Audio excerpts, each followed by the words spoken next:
My name is Barbara Fields, and I'm the Executive Director of Rhode Island Housing, and the best MC they could find on short notice, I guess. But I'm really excited to be here today.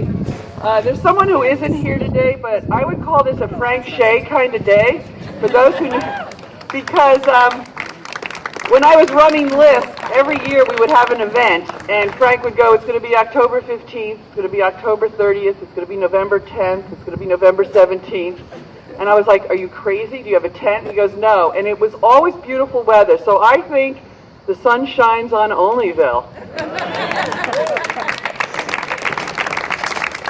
It's a really special part of the city, and I had the pleasure of driving around before this event to see the projects that we started on 25 years ago when I first came here, the projects we started on 20 years ago, 15 years ago, 10 years ago, 5 years ago, and just a few weeks ago. And the word is that this community is on a roll. Congratulations to One Neighborhood Builders for today.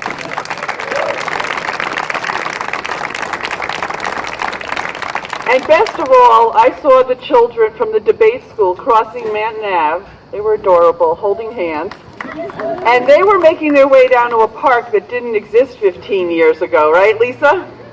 Because they have a great place to go to not only get exercise, but explore the river and the activities there. And in the summer, there's lots of community gardening and the bike path. And we know that these pieces are coming together thanks to the efforts of almost everybody here.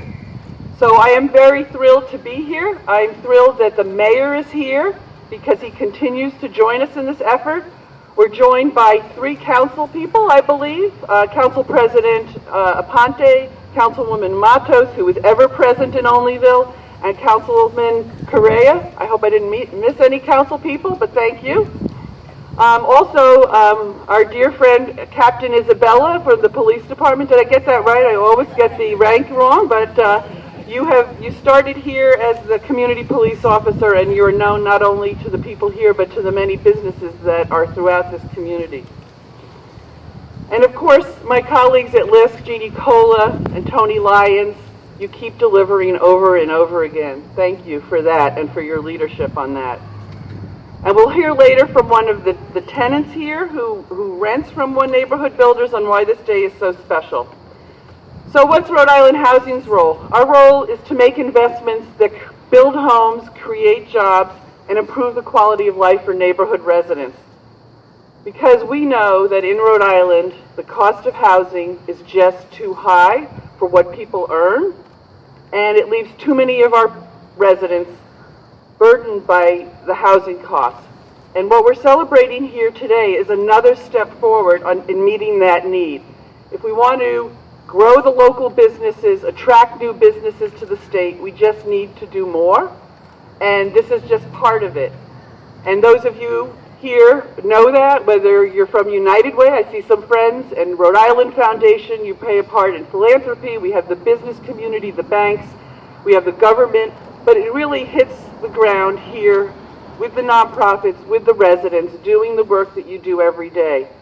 And Amherst Gardens, right behind us, and please do drive around and see the other buildings under construction.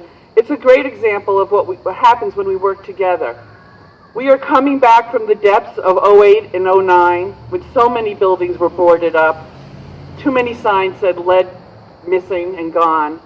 And now we see homeowners moving in and building their lives here in this community. And we're doing it with partners. I see Joe Garlick here and Melina with the CDCs from across the state. But today we celebrate what's going on right here. I'm wearing my sticker. If you haven't heard yet, let me remind you, vote yes on 7. It's the last ballot initiative. Don't forget to go all the way down the ballot. Vote yes on 7, vote yes on 7. And as I said yesterday, Election Day is November 8th, not November 28th. So we need to get our friends out. Do not think that people know about number 7. Right, Brenda? Whether you're in church, whether you're at the dentist office, whether you're picking your child up from school, whether you're shopping in the supermarket, you must talk about this and help us get this passed. It is an important investment. We are not keeping up with our neighboring states. This will put us one step further in doing more to build homes, create jobs, and attract private investment, and build a better Rhode Island for all of us. So please, yes on 7.